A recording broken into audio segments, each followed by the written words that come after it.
This is the O-Review podcast.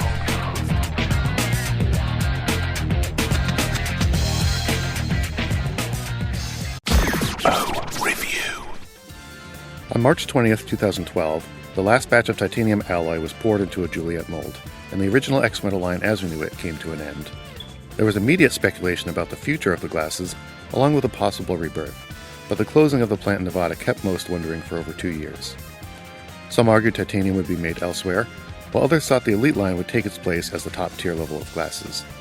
Finally, as 2015 arrived, two simultaneous releases sparked a new entry into the X-Metal family, with the mad science-inspired Madman and the conservative everyday pair, the Badman. Much like the first releases in the X-Metal lineup, they share a common design element, most notably the ear stems. This sharing of components has allowed Oakley to create both a traditional daily model as well as one that breaks the norm. Fans have been asking for mad science designs for a long time, and this compromise lets that happen. The biggest question lies in the name X-Metal. Prior definitions described it in three ways: a family, a frame coating, and an alloy.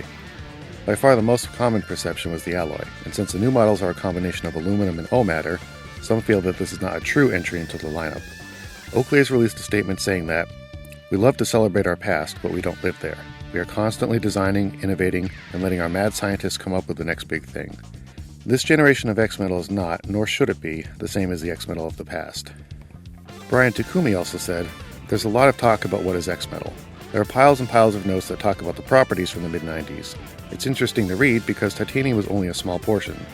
Some of these properties were investment casting, interchangeable bridges, flexible hinge points, materials for different head sizes, etc., etc.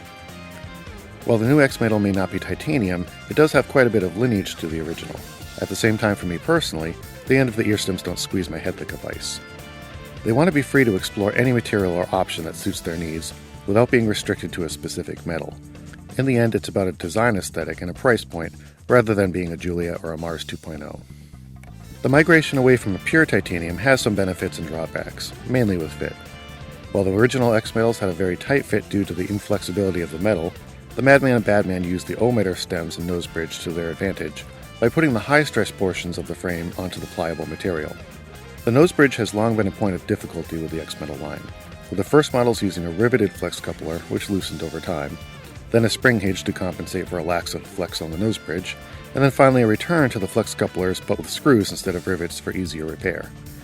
A conversion to O-matter allows for sufficient flex while distributing the attachment points away in order to prevent them from being a point of weakness. This lack of rigidity may feel like a compromise, but the overall fit is much more comfortable and helped by the reduction in overall weight. The Badman has a larger lens which helps with full coverage. They also sit further from your face and avoid issues with eyelashes brushing against the inside of the lens. This helps keep the lens free of smudging and results in less of a need for cleaning. Unobtainium nose pads and ear socks are present to help with the grip and are replaceable should they wear out. The ear socks slip over a thin metal strip embedded in the O-matter and wrap completely around the tip of the ear stem.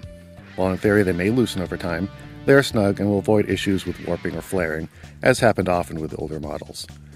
The Madman also possesses these features, but with a smaller rounded lens configuration. Despite the reduction in lens profile, the fit is the same. As the temples read inward to connect the orbitals, the overall look is unconventional, but those who wear the Mars with overtop will feel at home. The only other cosmetic difference with the Madman is seen when folded.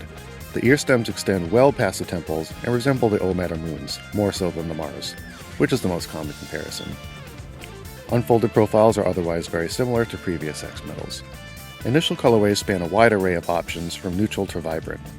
The debut of the Sapphire Iridium Polarized appears on the Badman, and unlike the unpolarized option that appeared initially on the Heaven and Earth collection and had a contrasting base, this lens opts for a gray base and feels much like positive red iridium when worn.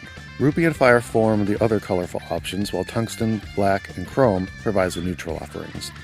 Another debut is the Prism Daily Polarized, which is similar to 00 Gray Polarized or 00 Black Polarized, but with the prism color tweaks that provide enhanced contrast greater than a simple colored lens. All colorways are polarized.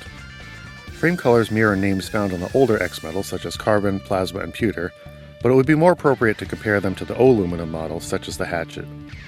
This becomes especially true with the limited edition Madman, which has a raw finish combined with a fire lens. All options come in their own case, which unscrews at either end. The inside is felt-lined, but a microbag is still suggested when in use. The Ferrari edition has a similar case, but follows the red and black theme by filling in the gaps with red accents. Moving back to the limited Madman, the Raw with Fire colorway will come with a metal case modeled after the M84 stun grenade. Prices for both editions will be $400 for the standard Polarized, $420 for the Prism, and $500 for Ferrari. Other models with Ruby and Sapphire Iridium Polarized will be released at the same time, with 2 flak jacket models being exclusive to Sunglass Hut for 90 days. The original X-Metals will forever have their own place in history, but these releases continue on their own path and explore what can be achieved by building on their predecessors.